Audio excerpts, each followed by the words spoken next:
इसी पर बात करने के लिए हमारे साथ मौजूद हैं साबिक वजीर रेलवे गुलाम अहमद बलोच साहब। सर, बहुत शुक्रिया आपके वक्त का। पाकिस्तान रेलवे को जुलाई 2017 से जनवरी 2018 के दरमियान 20 अरब 60 करोड़ डॉलर के नुकसान का सामना करना पड़ा। क्या वजूहात है? कोई भी हुकूमत पाकिस्तान रेलवे के नुकसान को खत्म करके मुनाफा बख्श इदारा नहीं बना सकी। मेरी बदकिस्मती है कि मैं इसमें नाकाम इसलिए हुआ था कि मुझे एक लोकोमोटिव नहीं मिला 5 साल के अरसे में, और सब रेलवे में लोकोमोटिव की बहुत जरूरत थी।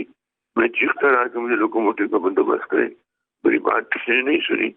और जो हमने कैबिनेट में ये मंजूर हुआ था कि 6.1 बिलियन रुपये रेलवे को दिए जाए कि 100 लोकोमोटिव हम रिकंडीशन करें, और वो पैसे हमें नहीं मिलने थे। वो मिलने थे बाहर लोगों को, जहाँ से हमने पुर्जे मंगाने थे अमेरिका से, उनको मिलने थे।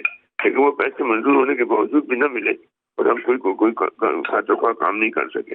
लेकिन अब जबकि मैं तो सोच ही कह रहा था कि 100 लोकोमोटिव मुझे मिल गए तो इंशाल्लाह मैं अपनी तकदीर बदल दूंगा, लेकिन वो नहीं हो सकता। फिर मेरा ख्याल ठीक साहब को तो लोकोमोटिव मिले हैं, इन 5 सालों में काफी मिले हैं।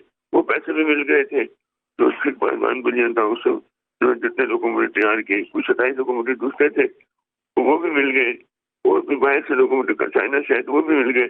तो मेरे ख्याल काफी लोकोमोटिव मिले। अब मैं हैरान हूँ कि क्यों ये अपना रेलवे अपने पाँव पर खड़ी ना हो सकी या इसका खसारा कम न किया जा सका। मुझे कुछ समझ नहीं आ रही कि वजह क्या है।